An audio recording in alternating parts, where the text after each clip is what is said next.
हिमाचल प्रदेश की राजधानी शिमला में सिंगल यूज प्लास्टिक इकट्ठा करने पर अब लाखों रुपए की कमाई हो सकती है। दूध, दही और लस्सी के खाली पैकेट जमा करने पर नकद इनाम मिलेगा। राजधानी में नगर निगम ने SJVNL के साथ मिलकर शहर से सिंगल यूज प्लास्टिक हटाने के लिए अभियान की शुरुआत की है। इसमें आम शहरी से लेकर वार्ड पार्षद तक अपना योगदान दे सकेंगे।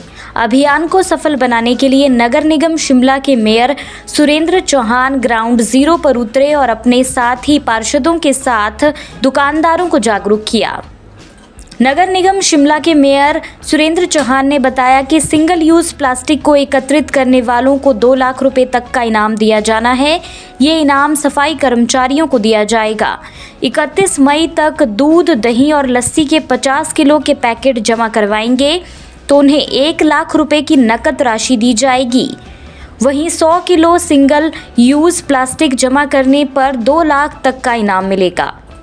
देखिए, प्रॉपर्टी टैक्स को लेकर के पिछले जो नगर निगम के एक बैठक में एक फैसला हुआ होगा पूर्व में कि आफ्टर 3 इयर्स जो हम प्रॉपर्टी टैक्स बढ़ाते हैं, जो अभी तक शायद इस बार भी नहीं बढ़ाया था, जनवरी या मार्च में, जनवरी या फरवरी में अभी तो बढ़ाया नहीं था। लेकिन उसका मेरा ये मानना है कि आपका जो टैक्स है हम उस हिसाब से इस बार GDP के हिसाब से बढ़ाएंगे।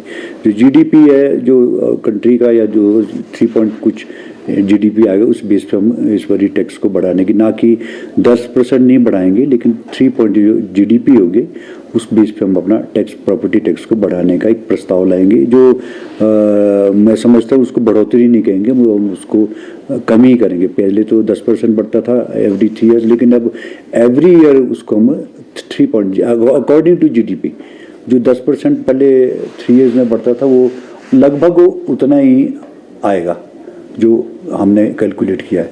तो इस तरह सा ये चर्चा होगी, इस पे हाउस में भी हम चर्चा करेंगे। और लेकिन प्रस्ताव इसमें ऑलरेडी पास है, पहले से पिछले हाउस में भी पास किया हुआ था कि प्रॉपर्टी टैक्स को 10% एवरी 3rd ईयर बढ़ाया जाए। लेकिन जो हमारी चर्चा हुई थी, हमने इसका कंक्लूजन जो निकाला वो, क्योंकि सेंट्रल का जो फाइनेंस कमेटी है वो कंपल्शन है उसकी कि आपको प्रॉपर्टी टैक्स को एवरी ईयर बढ़ाना है, तो हम अकॉर्डिंग टू GDP के हिसाब से हम उसको बढ़ाएंगे। वो 3% के लगभग हो या 4% हो, वो 10% नहीं होगा, जो पहले 10% बढ़ता था।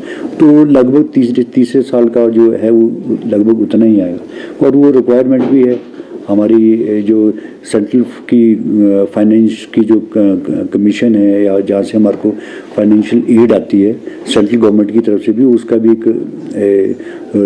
उनका एक लॉ है कि देना ही पड़ेगा, तो इसलिए वो ज़रूरी भी है।